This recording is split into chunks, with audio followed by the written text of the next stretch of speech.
Thank you all for coming. Thank you for having me. So today I'm going to talk a little bit about some work I've been doing for about the past year or so with the generous support of the Hardie Fellowship. So as you can see, the title of my talk is Teacher-Child Relationships and Children's Self-Regulation, New Models and New Measures. And hopefully I'll explain this in a second. Hopefully the new models and new measures will become very clear very quickly. Just to give you a little roadmap of what I'm going to cover, I'm going to very briefly cover what I mean when I say self-regulation, what I mean when I say teacher-child relationships, and why these things might go together in the first place. And then I'm going to try to pick out a couple critiques, or I think weaknesses in the literature as it stands. The first has to do with internal validity. With the royal we, have done a really nice job of kind of measuring kids in the real context. So we've got this ecological validity. Often what we find aligns with a really developed theoretical base, so there's kind of a face validity. We haven't done a great job of being able to disentangle causal relations. And so that's hard to do. You're not randomly assigning kids to, say, conflictual relationships with their teachers. You can't do that nor would you want to, nor are we randomly assigning kids to be, some kids be high self-regulation and others low. So the real problem is, how do we kind of unpack or increase internal validity in the context of ecologically valid observations of kids in real classrooms? And in fact, I realized when I gave this practice talk last night that I have no time to actually go into much detail here. It's a lot of models. So essentially, I'm going to put this at the end, and if you have questions, I can show you my models. I'm going to concentrate instead on another limitation of this measure, of this literature, which is the measures. And so pretty much everything we know about teacher-child relationships and development more broadly is based, well, at least with little kids, on teacher reports. And this is problematic for many reasons that I'll go into. But so that's kind of what I'll cover today.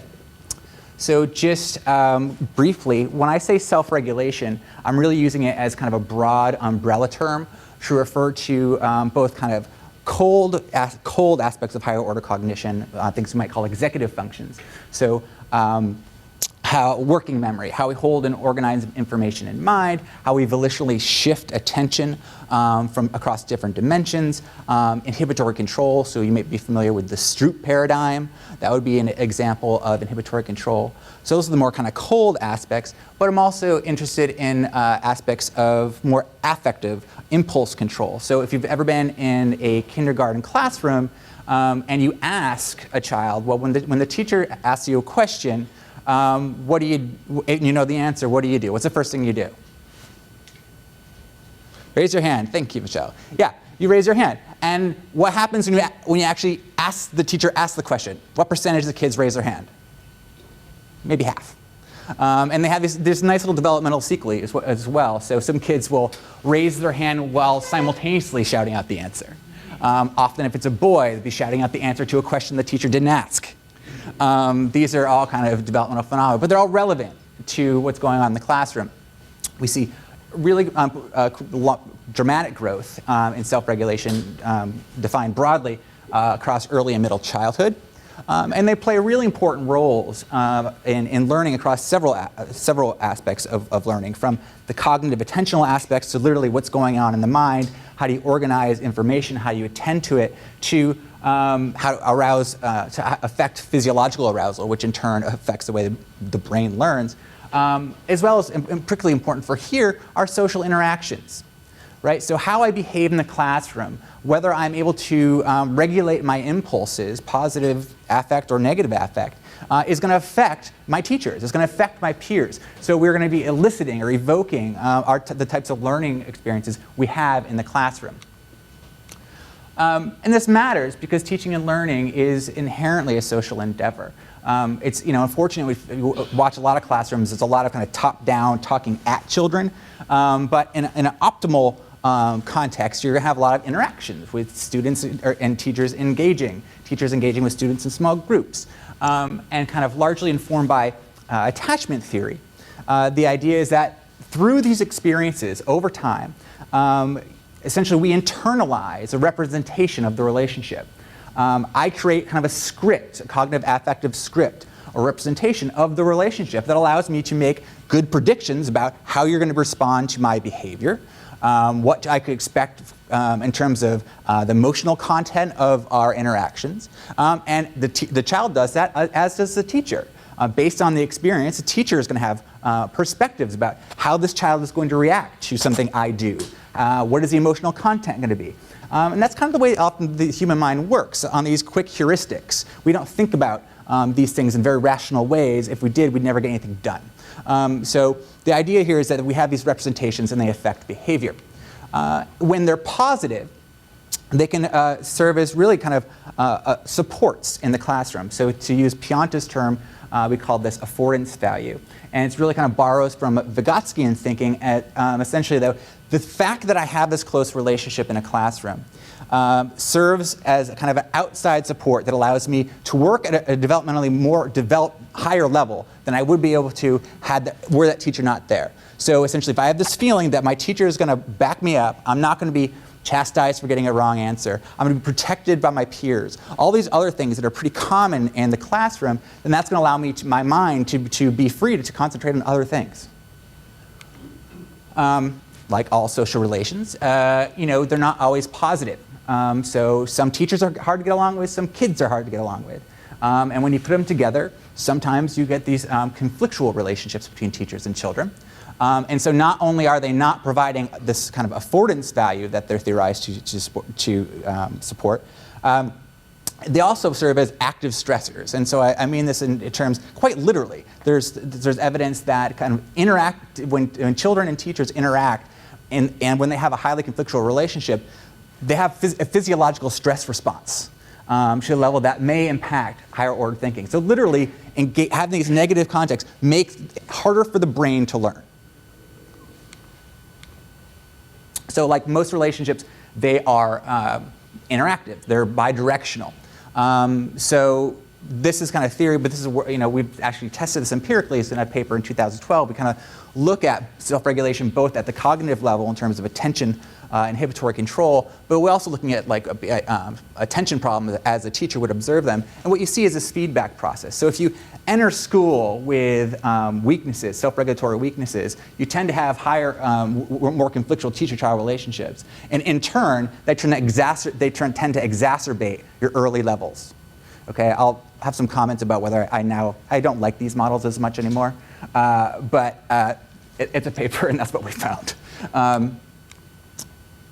Meta-analytically, what you find is that, if you put the causal arrow going from experiences with children to these outcomes, be it academic outcomes, be it social outcomes, engagement, you see pretty robust findings that are moderate to strong.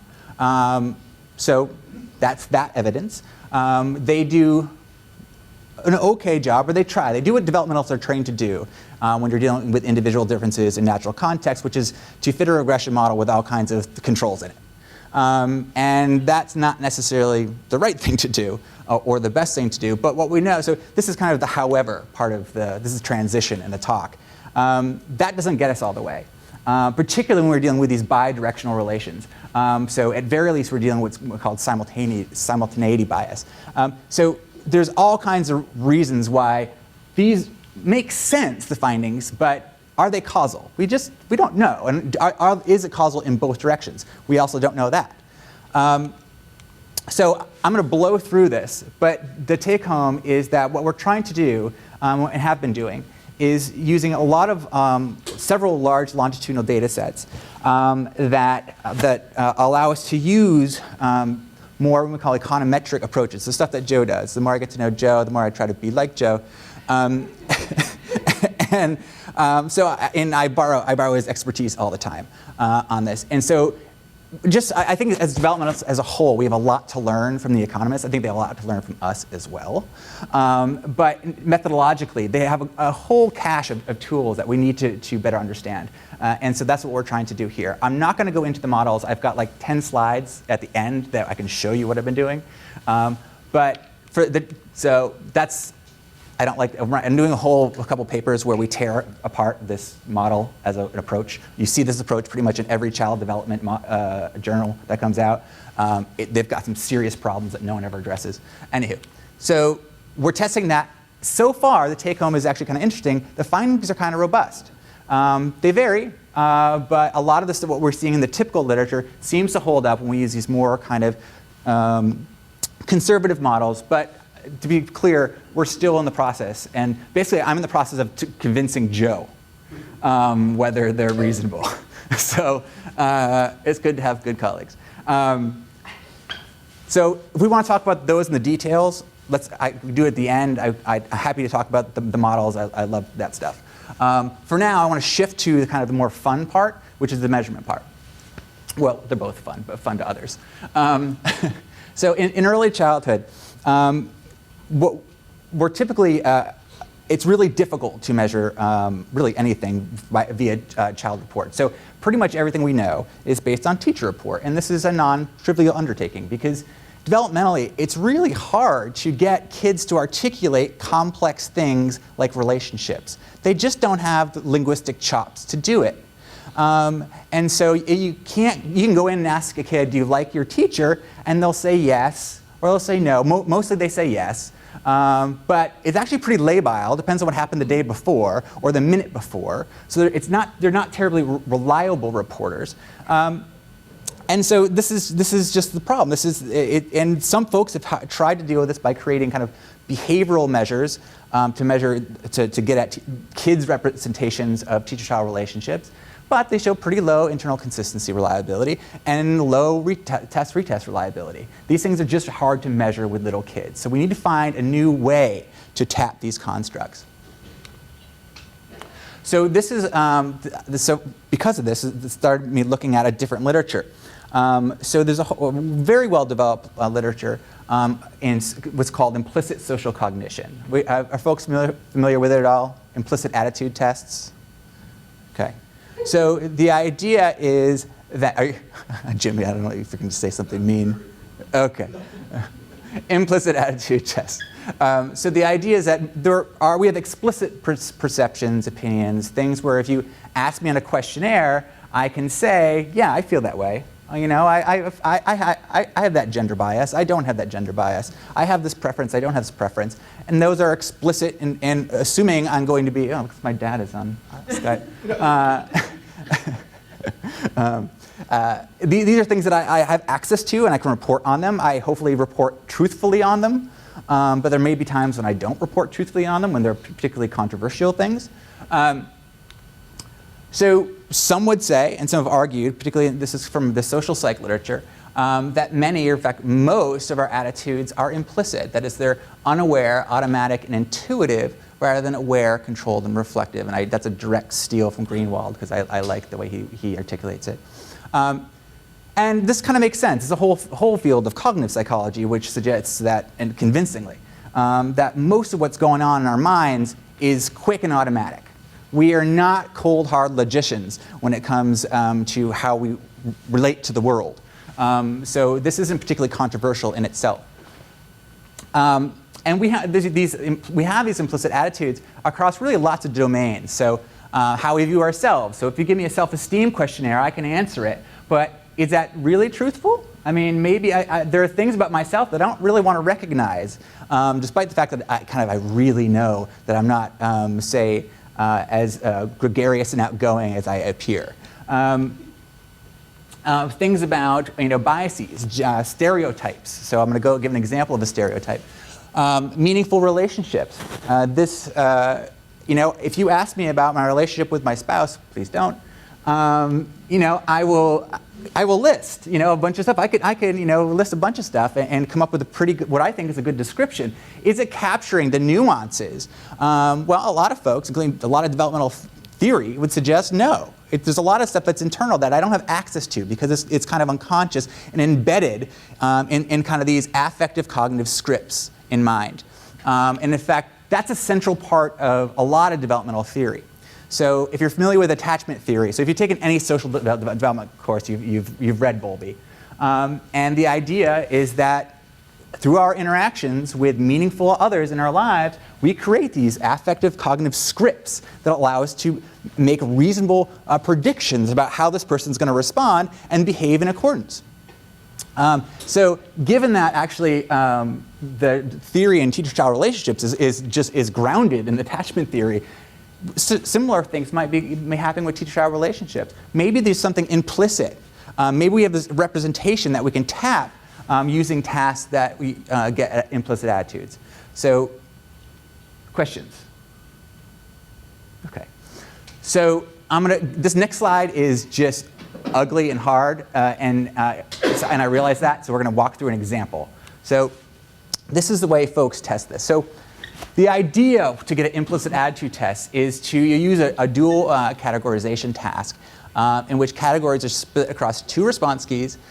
Okay, so let's say we've got gender as one category, male, female, and you've got ability, and we've got science and liberal arts as another categories. Okay. And we're going to have to categorize these things. We're going to have to group them. Sometimes science is going to be linked with male, and sometimes it's going to be linked with female. And the idea is that that's going to affect our responses. So I know that makes no sense, so let's just look at one. So we're going to use this. This is a classic gender stereotype that is well replicated. So you'd be given, you're looking at a screen, you've got a button here and a button here, so they're spatially aligned. And then, so you've got science. These are just practice trials. And then you'd get a word in the middle called engineering. What button would we press? Yes, good. Even the 4-year-olds can do this.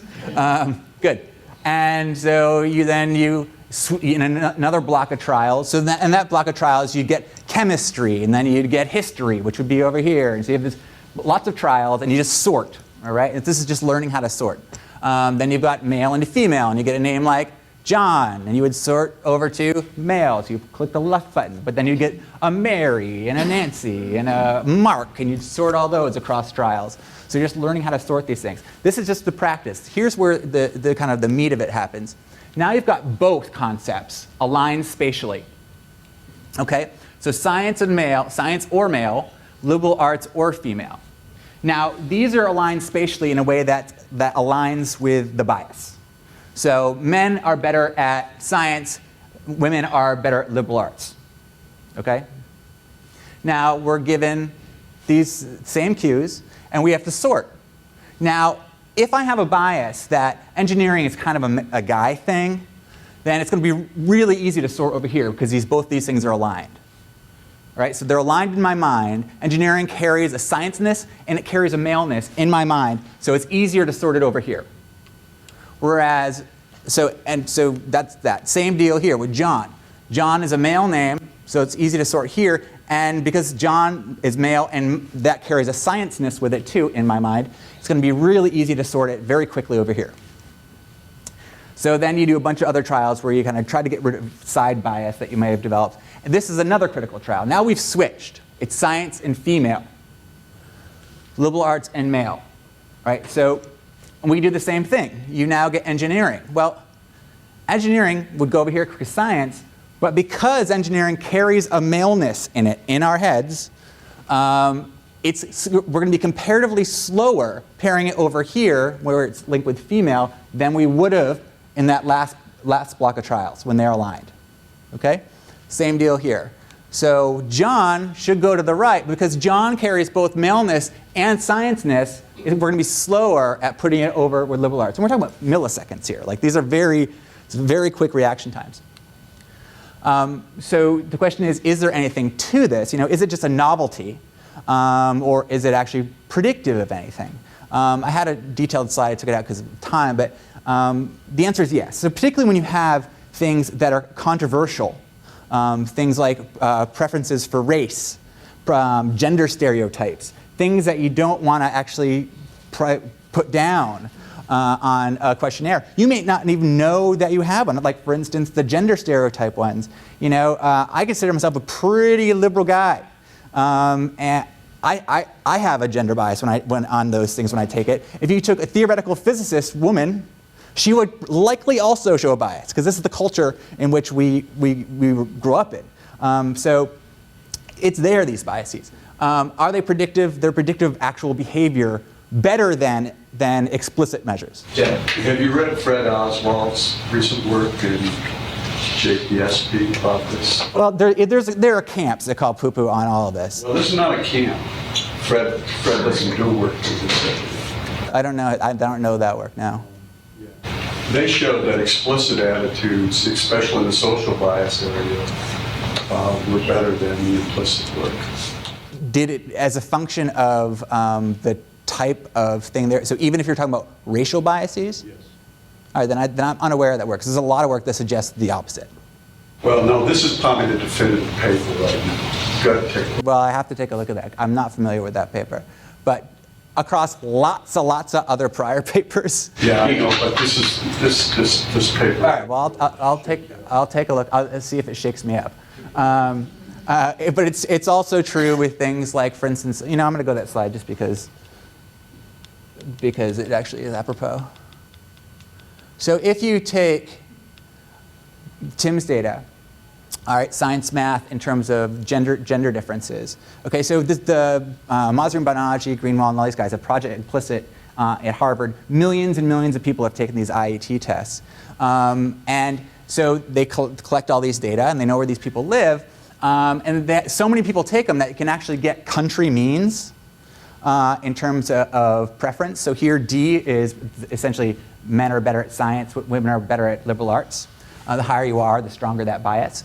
And what you see in here is a differential on Tim's scores in science performance. Okay, so 0 means there's gender equal. Higher numbers mean men are better, score better on science. We see this clear positive relation at the kind of cultural level, at the country level. It holds if you get rid of Jordan, if you get rid of Tunisia. It's a correlation of about 0.6. That's strong. We never see that. Now, does this cause this? No idea. Maybe this is just an accurate reflection of what's going on in society. Can't tell. But are they predictive of things? I would say yes. Okay, so now we'll go way back. But Jim, I take your comment and we'll read that paper. Okay, so we know that IETs can be conducted reliably with young kids. I'm basing this work on a colleague of mine, Yarrow Dunham, but it's a growing field. 3-year-olds, it gets noisy, but certainly 4- and 5-year-olds, you can do these tasks. So the idea is maybe we can leverage this task to try to get at a measure of the kind of implicit kid feelings about their teachers.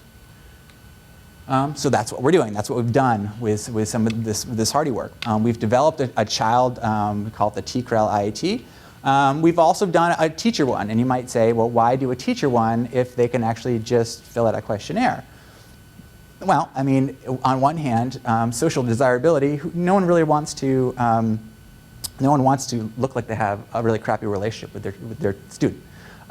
So you do see these distributions in terms of conflict are actually quite skewed. Maybe that's reflecting reality. Observing classrooms, I don't think that's the truth. I think it's a much more normal shaped curve, unfortunately. So the question is, maybe if we measure it a different way, we're going to have a better representation of that. So in short, what we're doing, and we'll continue to do, is kind of this mini longitudinal study. It's just a pilot study. We're just a handful of kids, where we're giving them these tasks and fine-tuning the tasks, and we're going to actually have to do a fair amount of fine-tuning. But to get just a sneak peek at whether there's anything to it. So in addition to kind of doing these IET tasks, we're including criterion measures that should sometimes be correlated with the IET, and do our IET tasks not correlate with things they shouldn't. We're also doing test retest, so we've got essentially 3 waves of data collection. And so let's look at one. Let's just do one.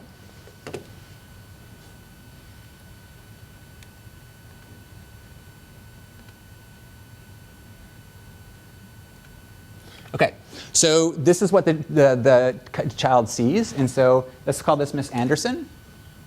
That's the child's teacher. We literally go in and take a picture of the teacher, and this is a stock photo that we have, a whole bunch of stock photos, and we try to match as best as possible for race, gender, color, hair. We're doing some now. We're morphing using different Photoshop type things to try to align them as much as possible. same smile, these types of things. These blue and yellow are just reminders. They actually link up with these buttons. Kids love to press buttons. And so the hardest thing is to not have them smash the buttons, which they like to do. And they're like $200 buttons. So anywho, so this is the first phase. All they're learning in this is they're said, this is your teacher. This is another teacher from a different school. I want you to link the pictures of Miss Anderson with Miss Anderson and the other teacher with the other teacher as fast as you can. And so they do. I'm probably going to mess up because I'm not. Oops.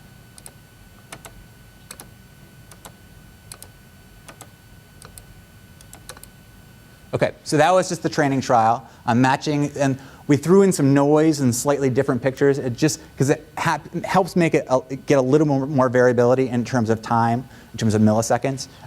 It helps clean it up a little bit. So now, because kids can't read, so typically you just see a word and read it, but kids aren't reading, so we have auditory stimuli. So the kid will be, have earphones on, but you should probably be able to hear it if the volume's up. So now they just link affectively positive words and affectively negative words with whether they're positive or negative on the smiley faces. Oh, you can't hear it. Is there a volume here?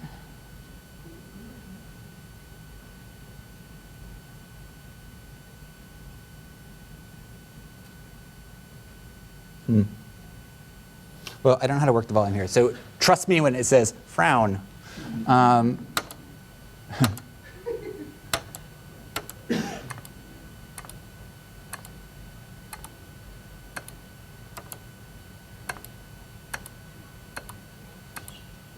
Oops.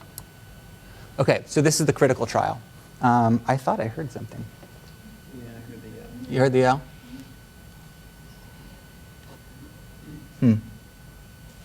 Well,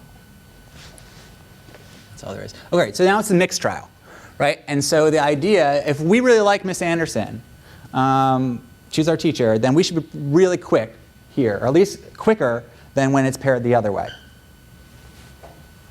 Okay, so glad.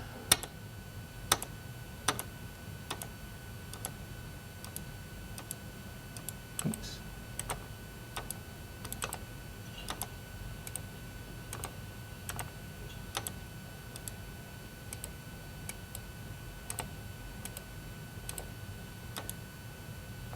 All right, so now we have to retrain for side bias. Oops.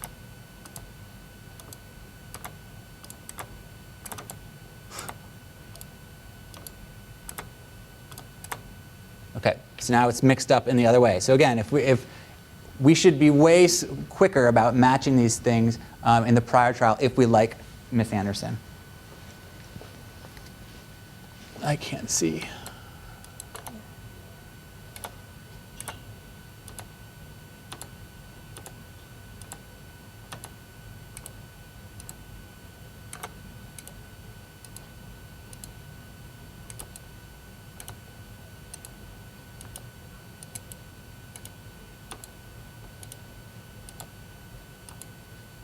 Okay, wow, that's weird.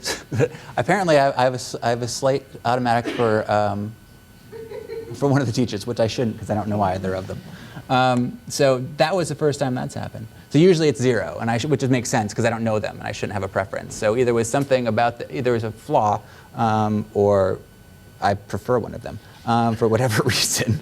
But it should be 0 there. So that makes sense. So with the kids, when you actually have an affective tie with one, you should see the variability. For time, I'm not going to do one. But when I actually kind of put in teachers that I like, that I found their faces on Google, and plugged that in and matched it with one. And I show as an adult at least some preference for the teachers I like. I show a positive bias. For those I don't like, I show a negative bias. Is it because I created this and I know how to cheat it? It's actually really hard to cheat these. Lots of studies have tried to cheat it, and you can't. So I'll do that at the end if folks have questions. You want to see an example of me do Mr. Sullivan, who was one of my favorite English teachers in high school. So it works 20 years later. So that's that.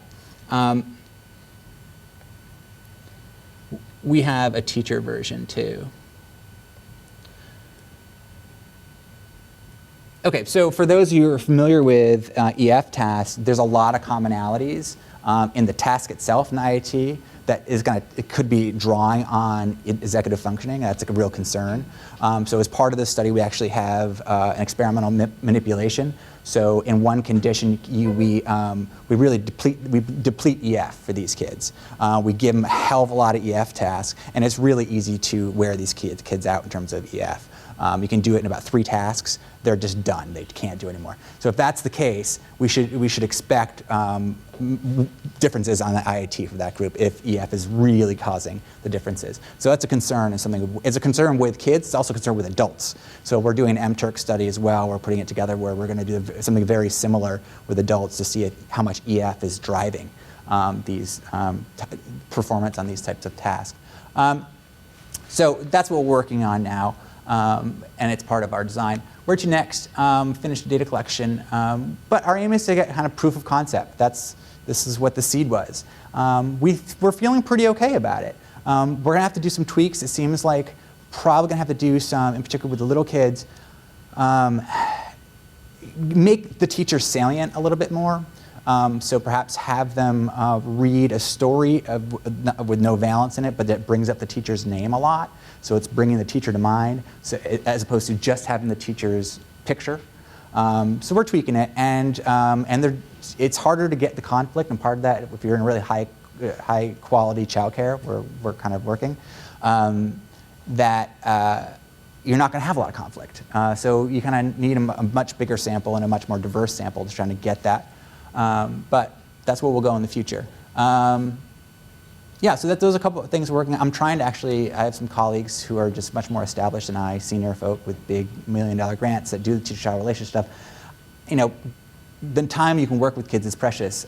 So I don't know if I'll be able to convince them, but I'm going to try to see if they can slip these tasks into their already going long studies to get some more data. So yeah, so with that, I thank you, and we'll take questions because after Joe. Thanks to these folks, Joe, because I always lean on Joe for everything. Yarrow, my buddy at Yale, who's an expert in the IAT stuff, and Kristen Black at NYU. Thank you. Yes, it does. Okay, great. Okay, so thanks. Okay, so let's go ahead and get started. Thanks for the introduction. Sorry for the little technical getting set up there. So what I want to talk about today is some joint work that I'm doing with a colleague of mine at Oregon State University. Her name is Karen Thompson. I was her stats TA when we were both students at Stanford, and we both study English language learners, and so we partnered up for a particular study that I'm going to talk to you about. So what I'm going to be talking about today is the effects of English language learner reclassification.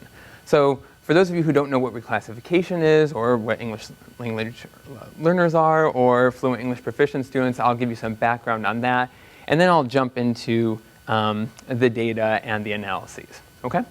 So first thing first, I wanted to thank people who have been helpful for getting this research going. So of course, the Hardie Fellowship. This research, the Hardie research, bled into my Spencer National Academy of Education postdoctoral fellowship. So thanking both of you guys for funding. Thanking LA Unified School District for giving us the data. And we have millions of observations thanks to them. So that's what we're using for this. It's wonderful. And it's a bi-directional relationship that Dan and I have. So Dan, Andre, Patricia Gondara, Kenji Hakuda, Robert Linquanti, and Alana Umansky have been very helpful in talking through this research and also providing helpful comments on a draft that we currently have. Okay, so let me just say quickly what this talk is going to do so that you have the big roadmap of it first.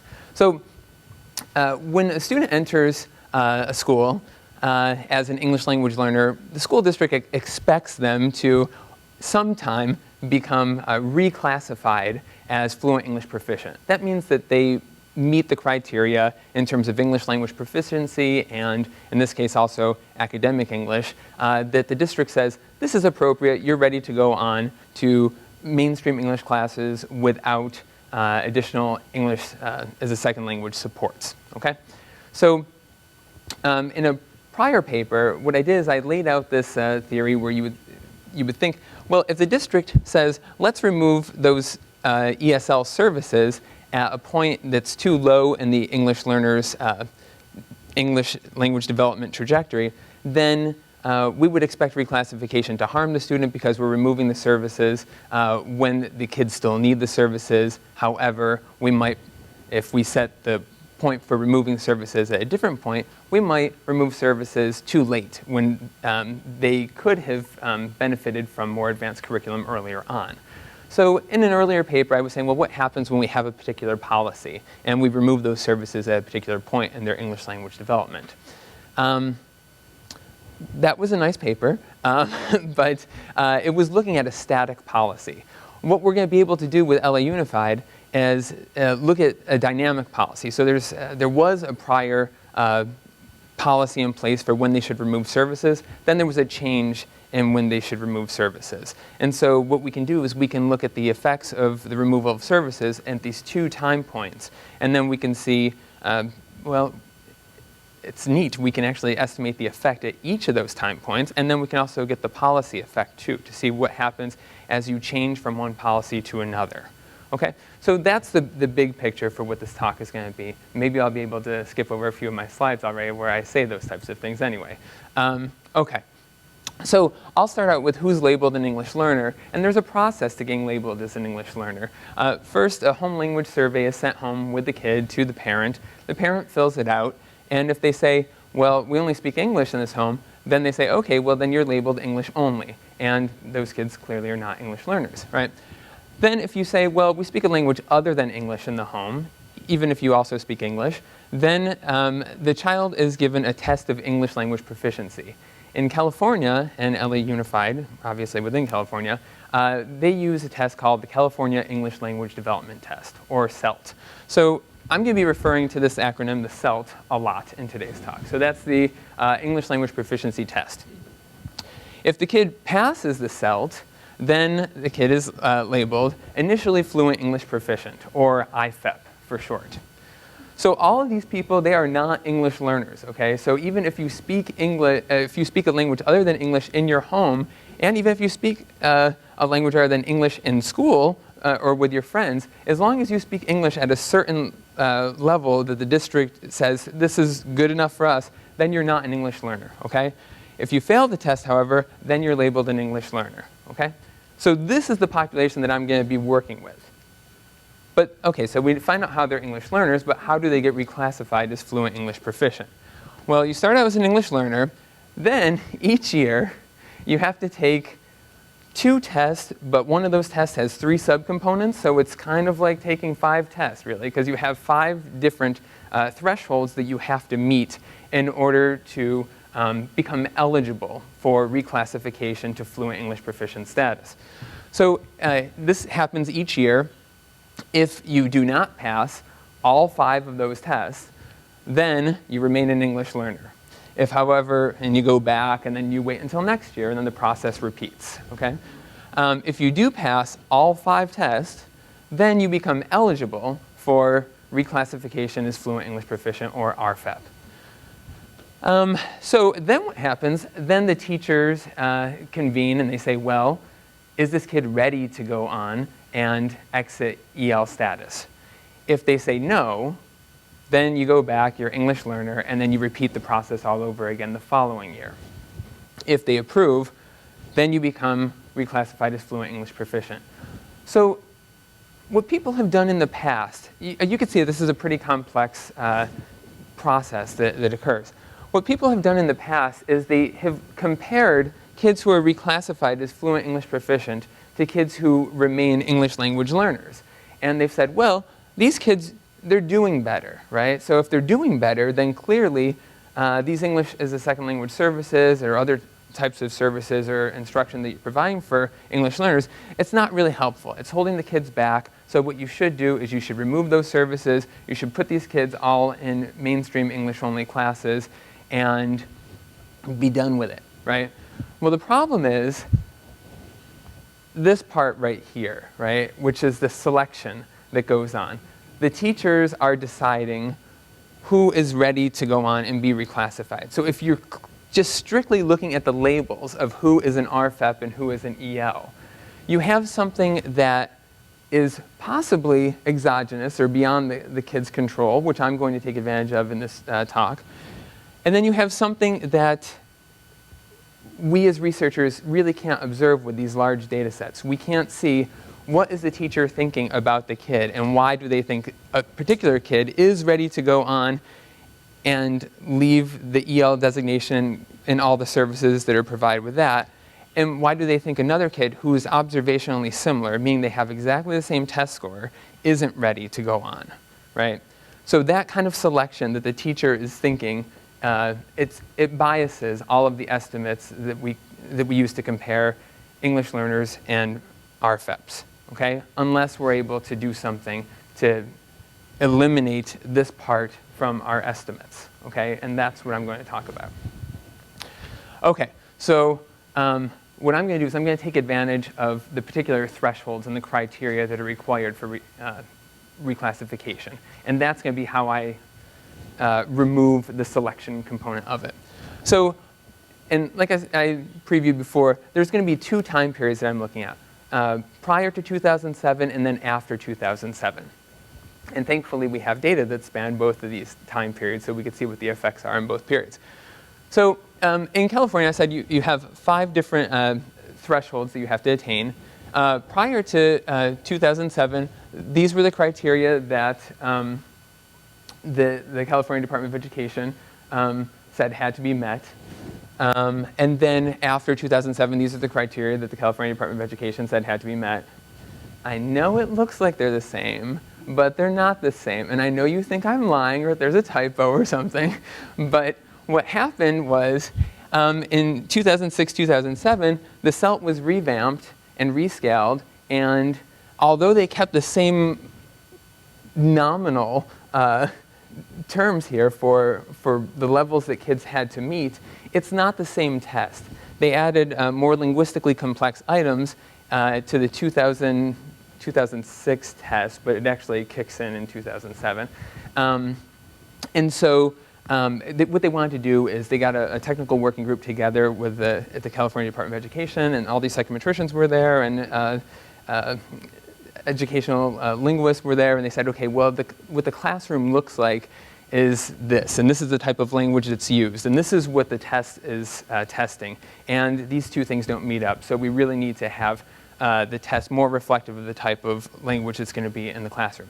So people got nervous, and they said, well, what's going to happen is these kids are, they're not going to be able to attain this test because you're making it harder. So what we're going to have is we're going to have a lot fewer English learners getting reclassified, and it's going to make the English learners look worse. They're going to be stuck in these services, which we know are awful for them, because when we compare the RFEPs and the ELs, we see that the ELs are doing much worse, right? And I just told you that those estimates are most likely biased. So there was a whole lot of concern about this change that was going into effect. Well, we can see with the data that we're looking at from LA, these are just like heat map density plots here, and there's these two different axes. The CELT overall test, so I'm really going to be focusing on the CELT overall and the CST ELA here, and then all these, the kids that you're going to see, they've attained these levels, okay? So, so here what we see is 0 marks the rescaled cut score, kind of, okay? The important takeaway here is we don't see much movement in terms of the main mass of the density here on the CST ELA test, because they didn't really change that all that much, right? I mean, they didn't change that at all, so we shouldn't see too much movement there, if any. There's a little bit of movement, right? But there's more movement in the CELT, right? So we see there's this drop down here. The test has been made harder, so the average scores of the kids are lower in the CELT dimension. This is in grades 3 to 5. We see a similar drop in grades 6 to 8. again, there really isn't much change, or any change, in the CST, but there's a drop in the CELT. And then we see the most pronounced drop in high school, right? So looking at the 9th and 10th graders, no change in the CST-ELA. That's at the same level as we would expect. Oh, sorry, the CST-ELA is the California Standards Test of English Language Arts. It's the test that everyone takes. So it's just their standardized test. The CELT is what the English learners take. So there's a drop down. So hopefully this has convinced you that the test has been made harder and fewer kids are scoring highly on it. There's another way of looking at it. This is seeing where we see, where we're just counting, where we're looking at the proportion of kids who've attained the test. And what we can see up here, attaining the CST-ELA over these 2 time periods, going from 2006 to 2007, it's about the same proportion of kids, right? But in the CELT, it drops down a lot in elementary school. We see a little bit of a change in middle school, but there's a bigger change over here with the CELT, as we would expect, and a little bit of a drop here, but a drop of, it's dropped by half of the amount that it was. Okay, so a lot's changing in the 2006-2007 school year. So that's the change that we're going to focus on. So people have looked at reclassification as effect. And what I mean is, reclassification is seen as a marker of English proficiency, right? So of course we want to get kids to be reclassified if it's a marker of English proficiency. The problem is they also remove services there too. So I argue that reclassification shouldn't just be seen as this innocuous yardstick, but it can affect the outcomes that these kids have academically, right? So this is just to say that reclassification, it's a hot topic in EL policy because it's been the focus of political movements. So in California, they had Proposition 227. What 227 did was effectively change the default placement of English learners from bilingual education to mainstream English classrooms. So you see this huge drop in the proportion of kids being served by bilingual classrooms.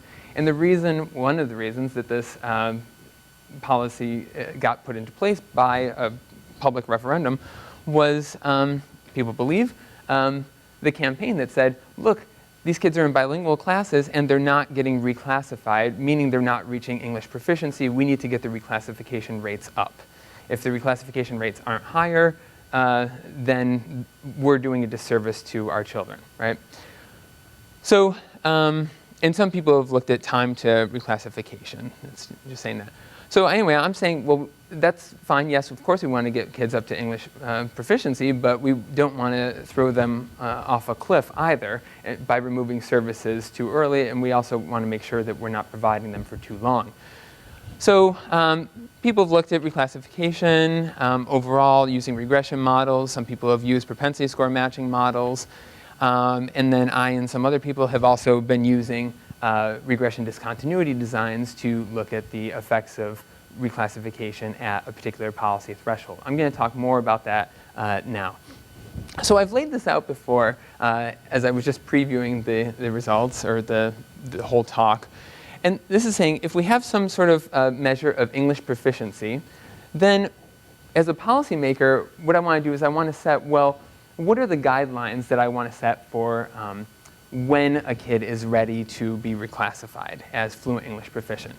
If I set the threshold too low in terms of English proficiency, and if I want to see how it affects next year's achievement scores, then we might see that kids who were not reclassified are scoring this high on next year's test, and kids who are reclassified are scoring lower because they need those services at that point. So we'd see a negative effect of reclassification.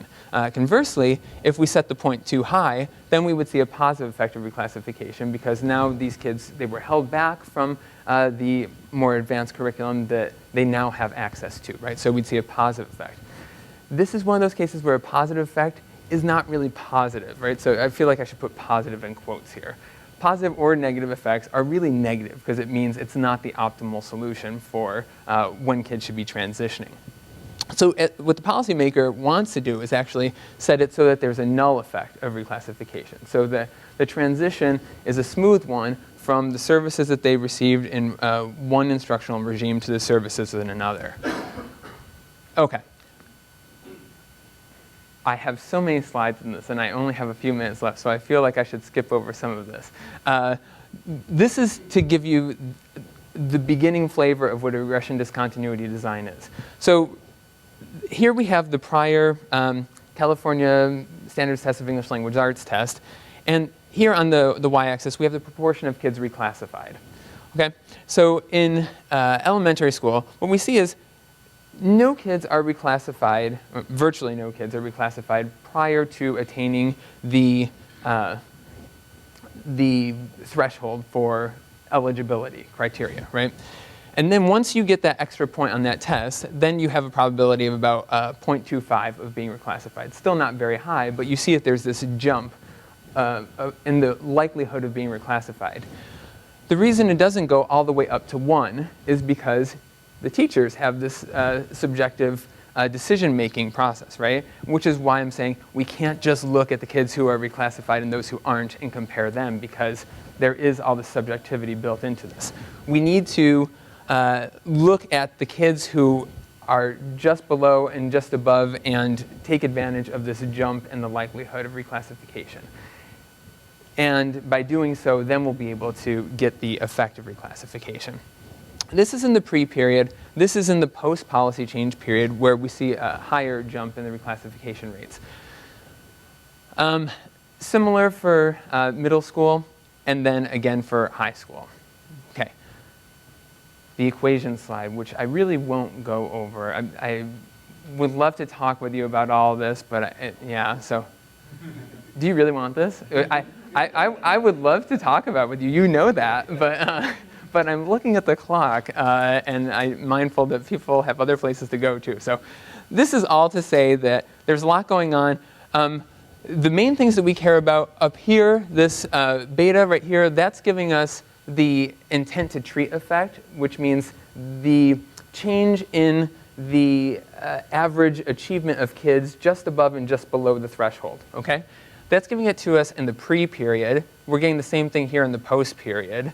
And then this is the compliance rate. Compliance that's those graphs that I just showed you, that 0.25 jump in the probability, and then again over here like a 0.5 jump in the probability. That's what we're getting right here with these two coefficients. Then what we're doing is we're combining them here. So this is combining a regression discontinuity approach with an instrumental variables approach, and here we have like a difference in difference. It's kind of like if you were to take my quasi-experimental design course and have it all smashed into like one equation, okay? So I apologize because that's a semester-long course and I have like 2 minutes here to talk about this. So, this is saying we can get the average treatment effect on the compliers, meaning the kids who are reclassified if they get that extra point on the test and aren't reclassified if they don't get that extra point on the test. We can get that in the post-period, also in the pre-period, and then we can subtract those two differences, right?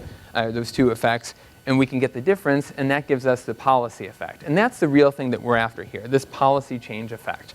All of these other four estimands are interesting in and of their own right, but I really want to go for the policy change effect. Okay. I'm not going to talk about this slide here because that's all just to say, look, there's reasons we should look at other stuff. Here, this will give you a visual representation of what's going on. So in high school, this is looking at the effect of reclassification 1 year after reclassification on the California Standards Test English Language Arts scores of the students who are reclassified and those who aren't. So kids just below, they're scoring here, and the kids just above are scoring lower. This is in the period where they had the lower threshold set for reclassification, okay?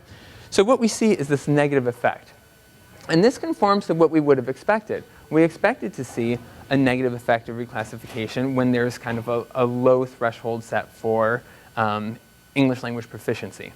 So this is saying once the kids get reclassified, we see a drop in their achievement. Why is this? In high school, there's essentially kind of two different tracks. One for the kids who are ELs and then one for the kids who aren't ELs. And there's gradations within each of those, right? But this is saying that on average, the kids who are in the ELD track are actually scoring better than once they get pushed out of that and are put into whatever low-level mainstream English track that they're put into. So there's a drop in their achievement once they get that, okay? It's called a regression discontinuity design because here's a regression, here's another regression, and there is a discontinuity in those two regressions, okay? You can go talk to economists now and they'll be very impressed that you can tell them what RD is. All right, so that's in the pre-period.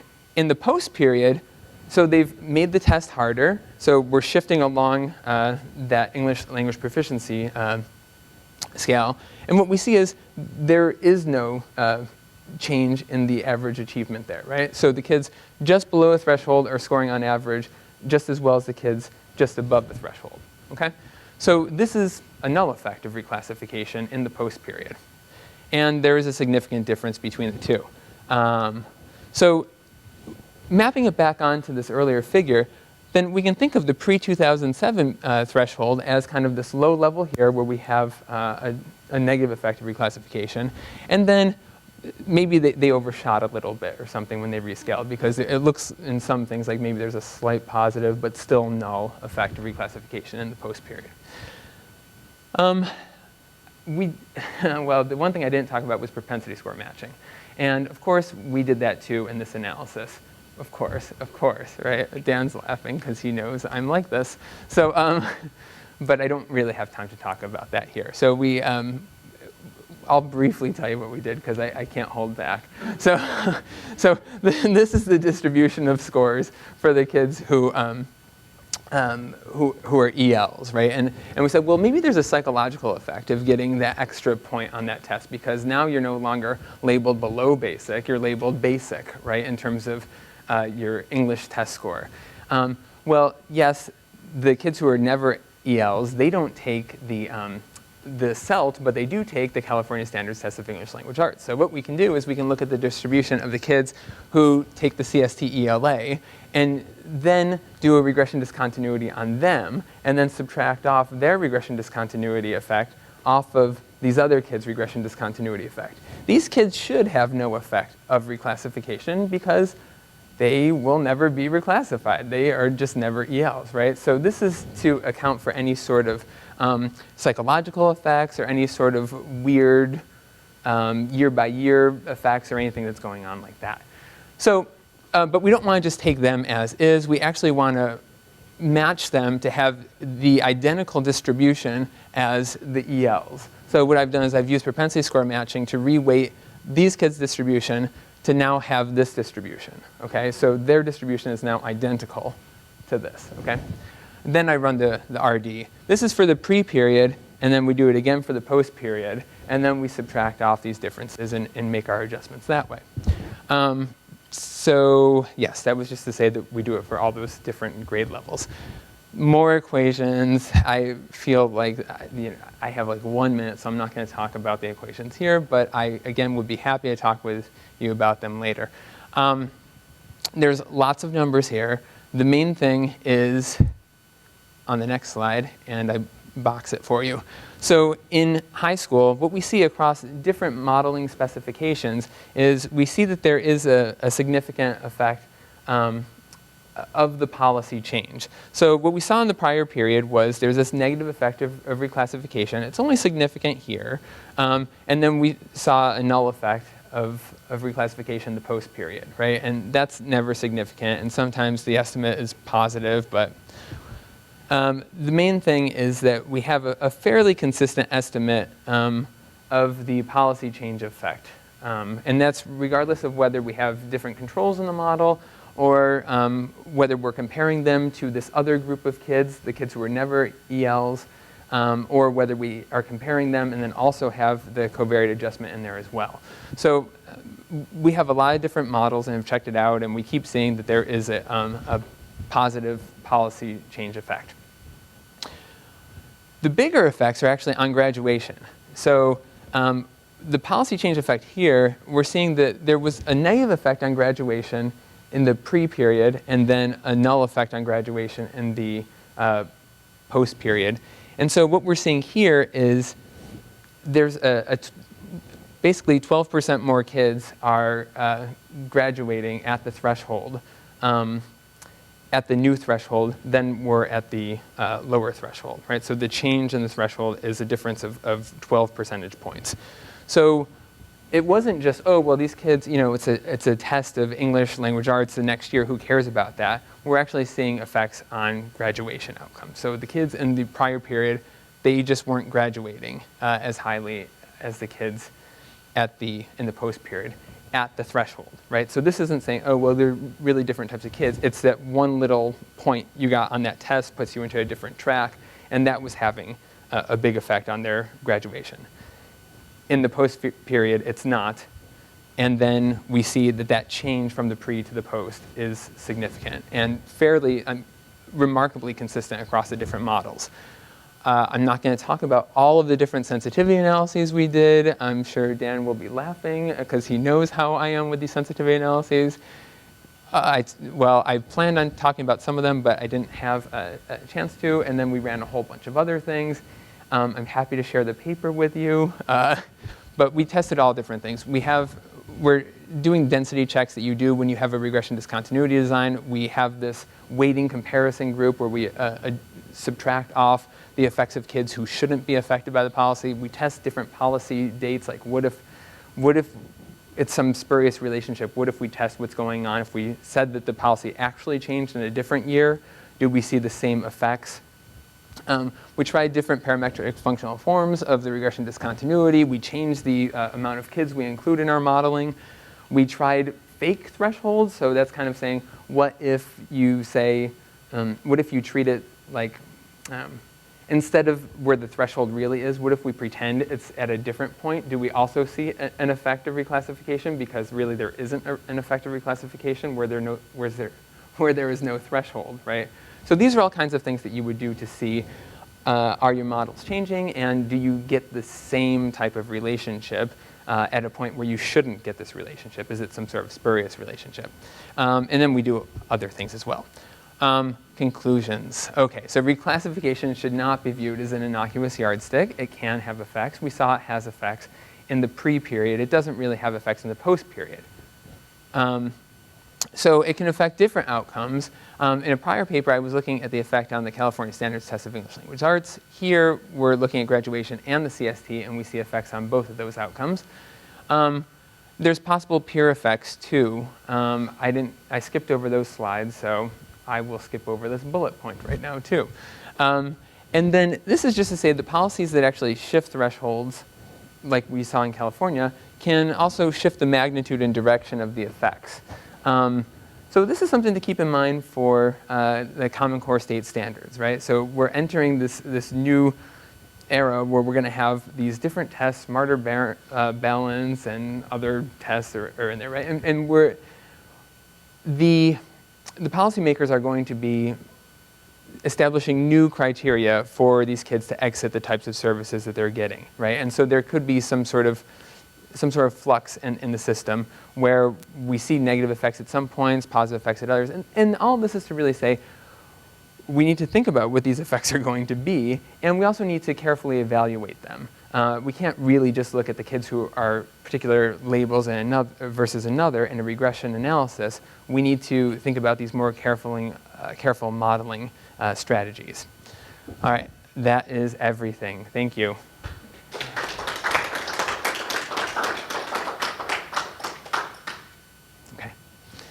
I don't know if anyone has any questions. I thank you all for staying longer than, yes, okay, Jim. I have a question. Okay.